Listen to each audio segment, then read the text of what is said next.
this show with us. Thanks for having me. And I wanted to start this off by briefly saying why I chose you as one of the guests on this particular podcast, and that is you're someone that I've connected with for, and it's been at least a year, maybe a year and a half, through a friend here in town, Peter, who started a group called Friends of Peter. And one of the things that I've been fortunate to do is to learn from you, especially when it comes to kind of just living in the present and then just living with the resources and the things you have at hand and not focusing on so much on what the society tells us to do, and that is strive for perfection. You know, be the perfect at whatever it is you do, but rather just be the best at what you do and not focus on so much on what you don't have in that particular moment. So with that said, I wanted to give you a brief couple seconds to a minute to introduce yourself and what it is that you're doing and then the vision moving forward with that work. Okay, doing a number of things. At this age, a lot of people are slowing down and retiring or whatever, and I don't think I know the definition of that. I do like being highly active and also being involved in a lot of different things. So even my wife had trouble describing, I have trouble telling people what you do. And so one of the best descriptions was a restaurant manager where we used to meet at Panera's, and Matt Merkett came over one day and he said, "So what is it that you do?" And there was a great line from the movie Office Space. "So what is it you'd say you do here, Bob?" And so, what do you do? And so I started laying it all out because I do senior level executive search, I do development, and do technology. I've even done manufacturing. I mean, it's just been a wide spectrum. And so after laying all that out, he goes, "So you're like this executive Swiss Army knife?" I go, "Man, I like that. It's sort of self-branding right there." So I'm gonna, if you don't mind, I'll use that. And I've actually offered it up to others who kind of have what I call, and certainly not to embarrass anyone, but I kind of call it my own multiple personality disorder because I get involved in different things. Why? Because I can do different things. So one of my biggest influences, career-wise, was from Fred Smith, who talked about when I'm looking for talent, especially executive talent, I'm not looking for the best quarterback. I'm looking for the best athlete. So I was sort of in that vein of being the best athlete, therefore being able to play different positions on the field, just metaphorically speaking. Roles. Yeah, and back to your talk about perfection. It's not like I would have liked it if there was such a thing as a Hall of Fame to be, elected to the Hall of Fame. Right. So I may not make the Executive Hall of Fame, but I think I made a few All-Star teams or two. So I'm good with that. I can sleep at night.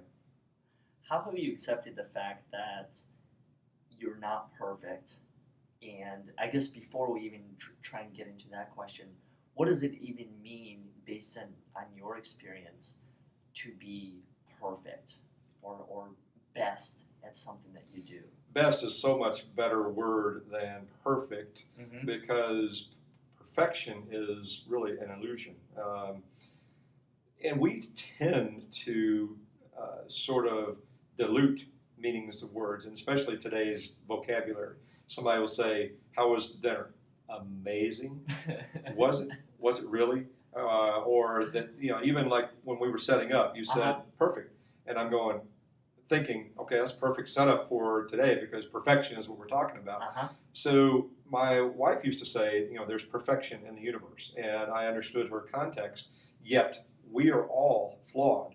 That, we have imperfections of various kinds, and that God made us in that way. We are in His image, but we are not perfect. Only He is perfect. So once you realize that, and the other word you used in terms of best is to be the best that you can be. If you're athletically competitive, if you're business competitive, you want to be the best at your position, in your league, in your industry, whatever that is, and striving for best.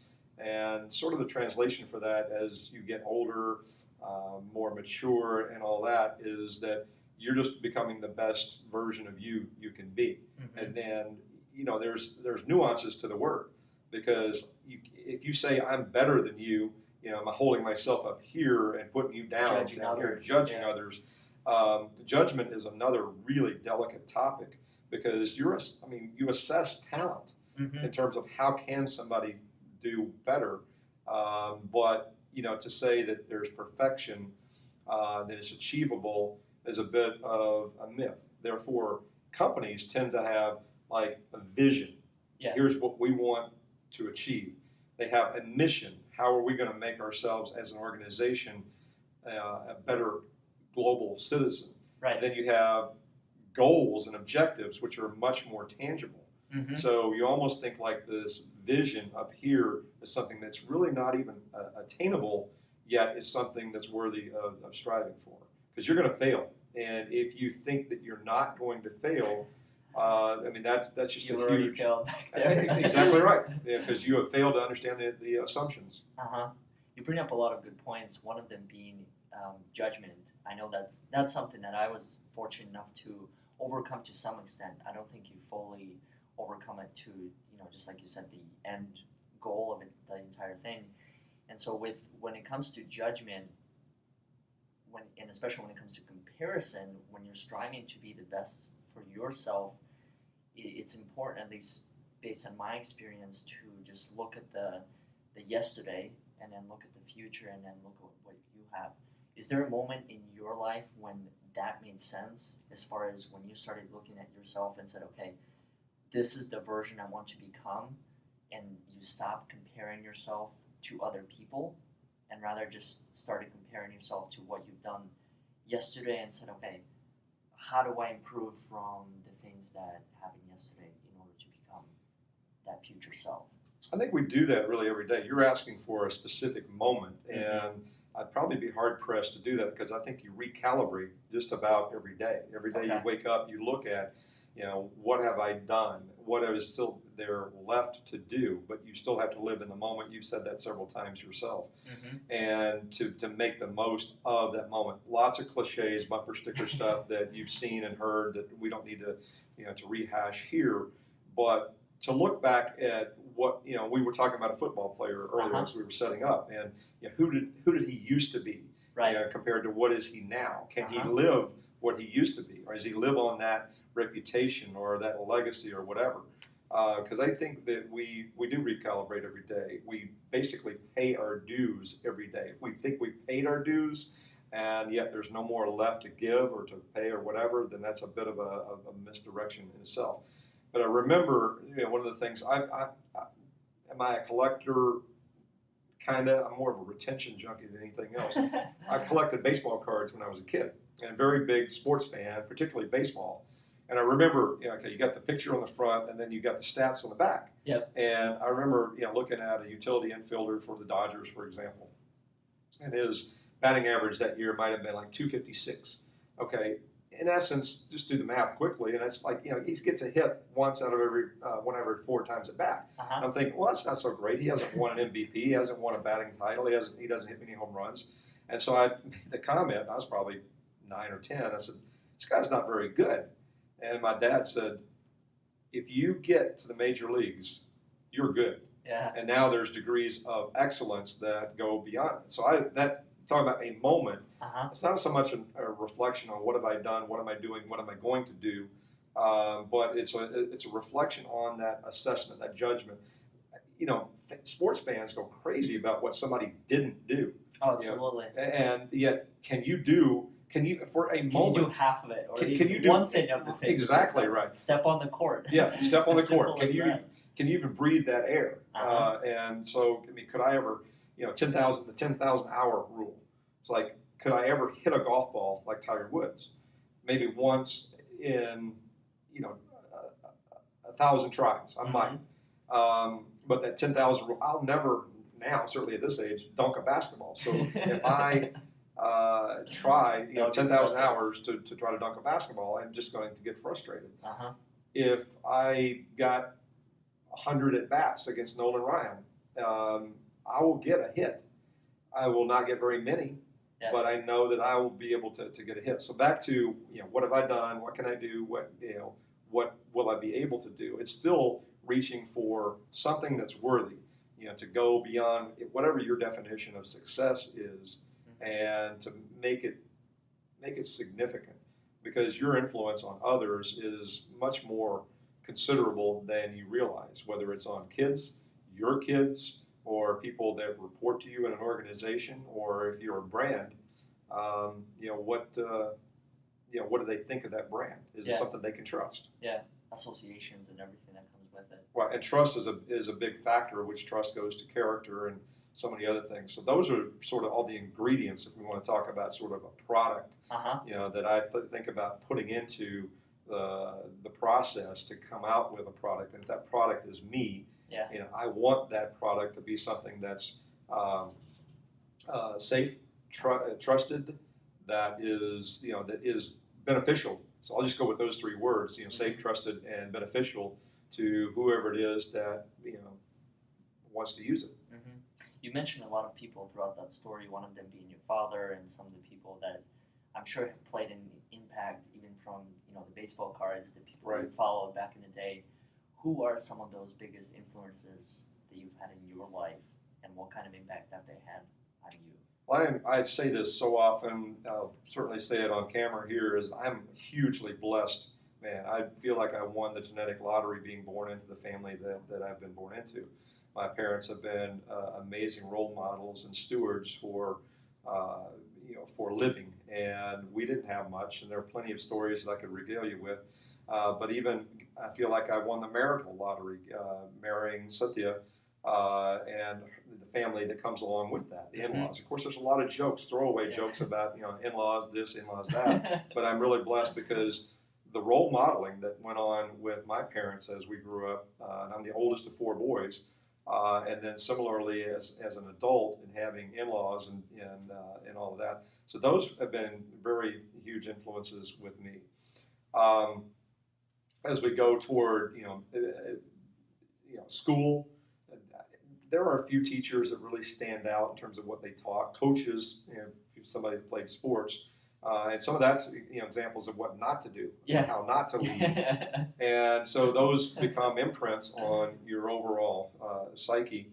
But then in business, huge blessing to have gone to work at age 20 for FedEx, then called Federal Express. And we were so small that it was just amazing. And we were on the brink of failure and caught a whole lot of momentum, just an amazing convergence of energy and talent and hustle. And we set standards very high. We hated to fail. As a matter of fact, we didn't allow ourselves excuses for failing, even though we know we're going to.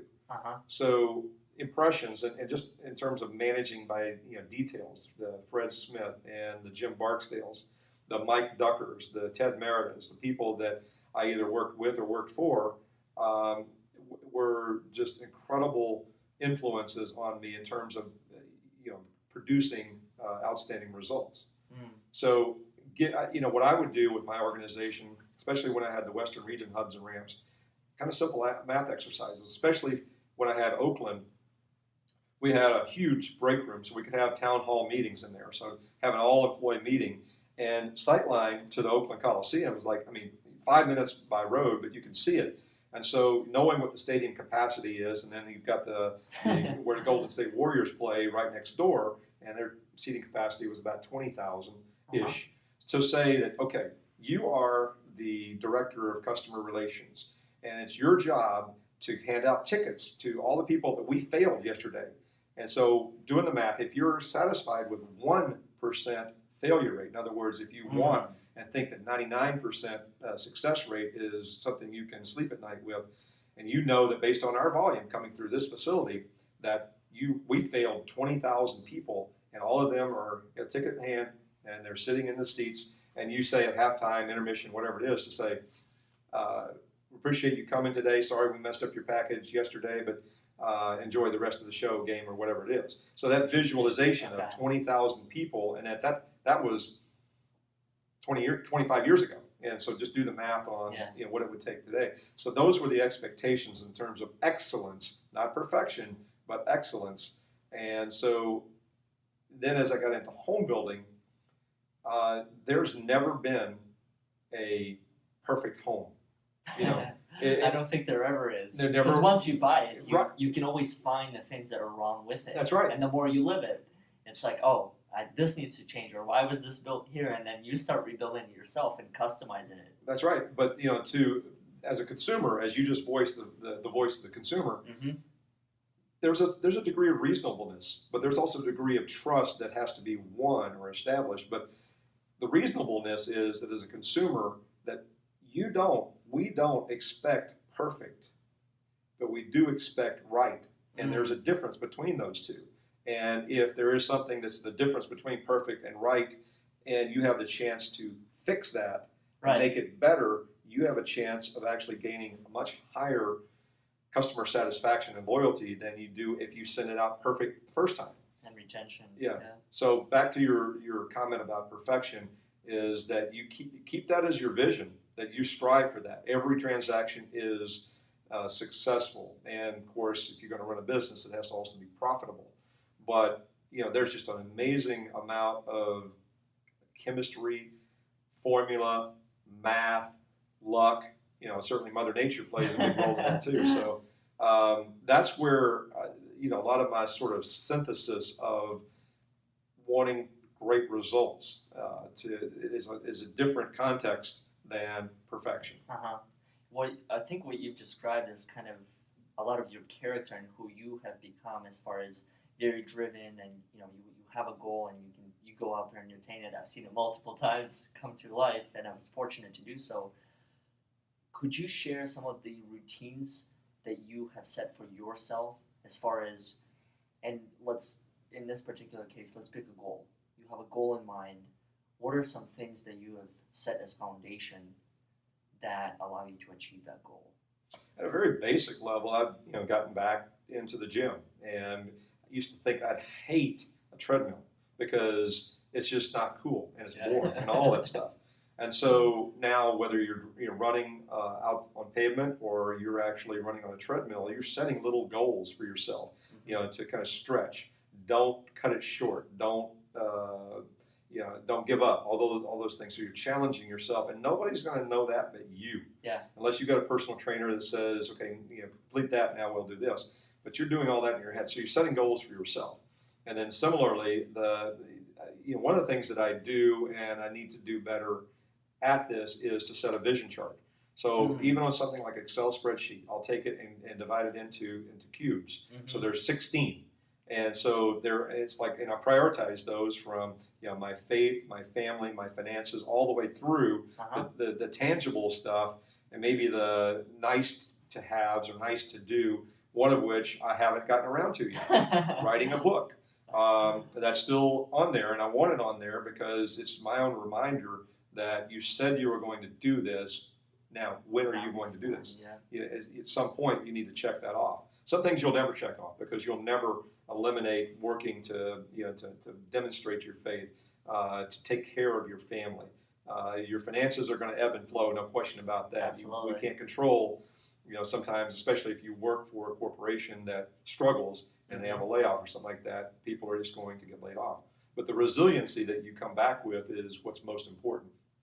You play the victim, then people can feel, they can smell, they can sense that victim mentality or whatever. So if you don't come back with some level of resiliency, it's nobody's fault. I mean, sometimes it is, but most of the time it's nobody's fault. It just is. Yeah. But if you want to blame somebody, then you're going to come up short in the whole thing.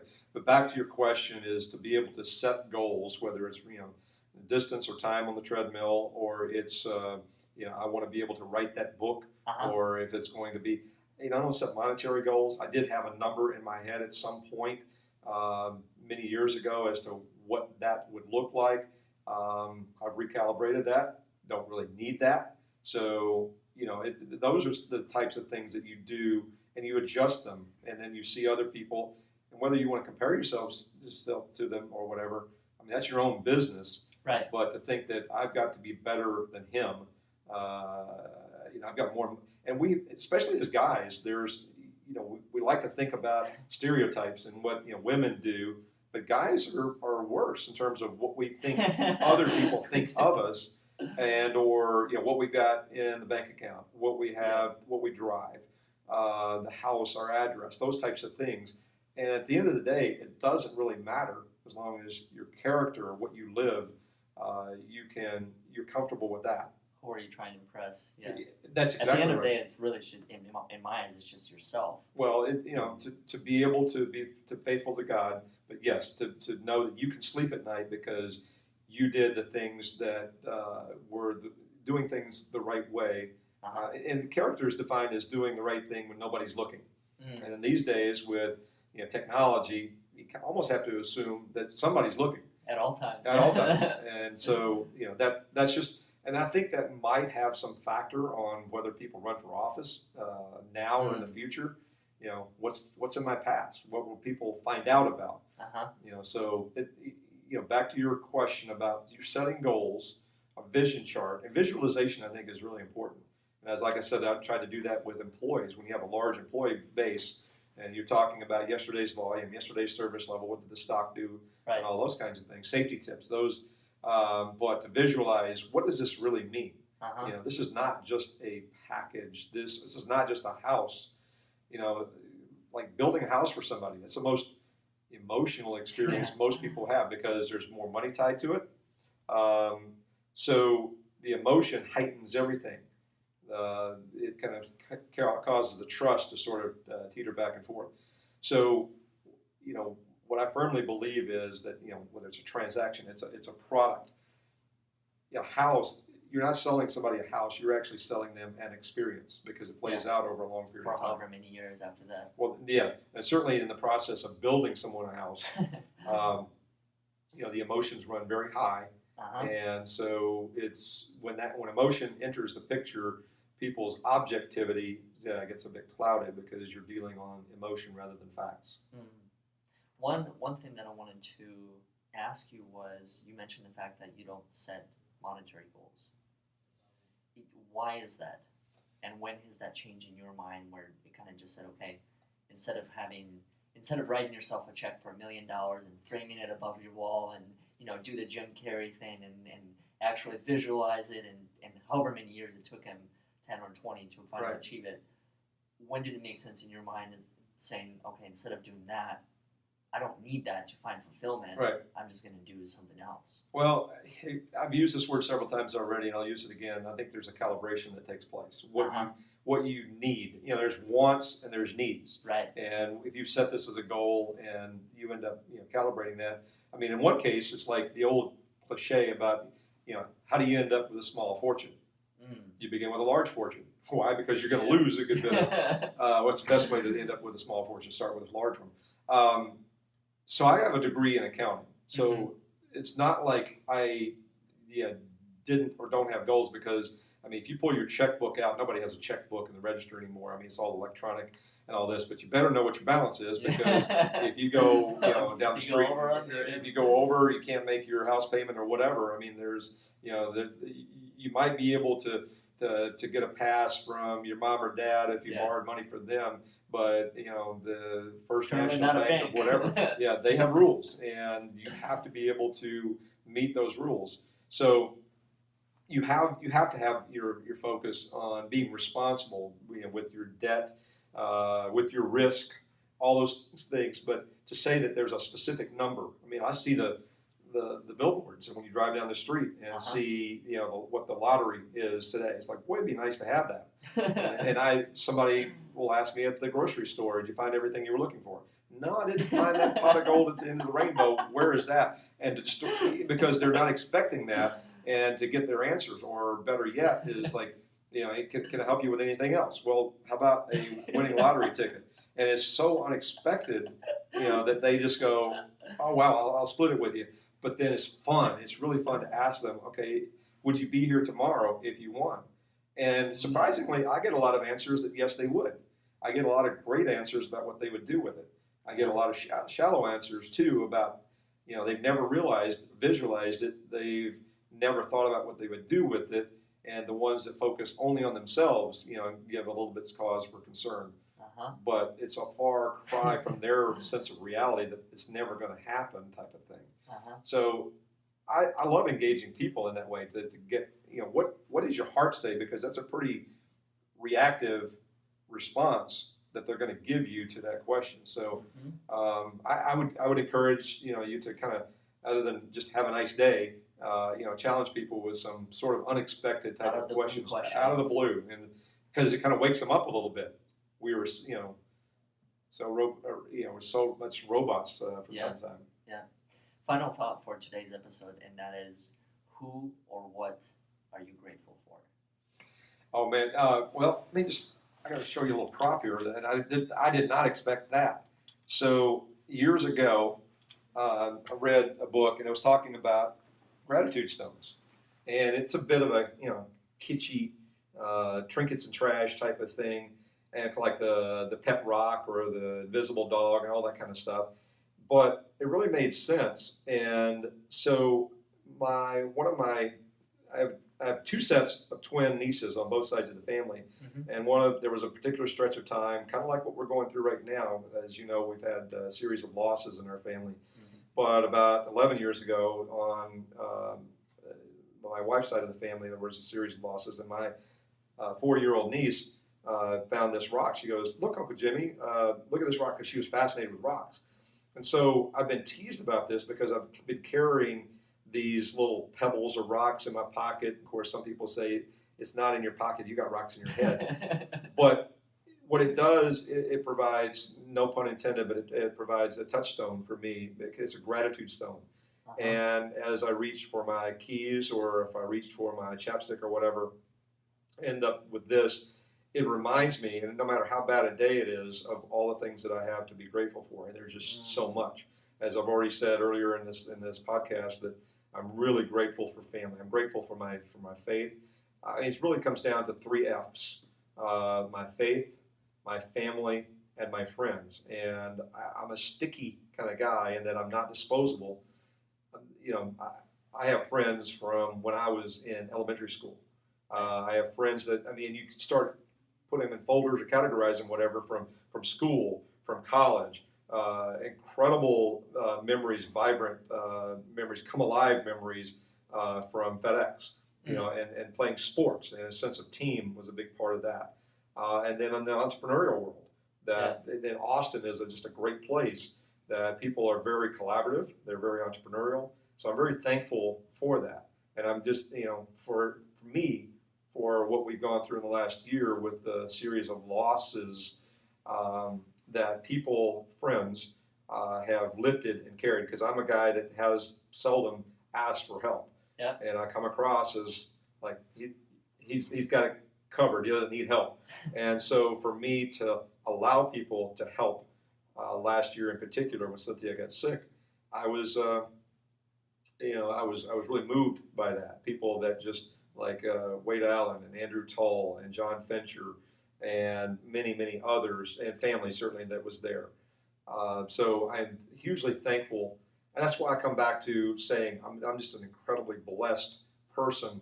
And somebody else might look at it and say, "Man, you've had a rough run this last year," and we have. But I think for me to be able to withstand that means to recognize how blessed I've been my entire life. We are going to fail. We are going to experience loss. And I think there's a matter of resiliency that you should have.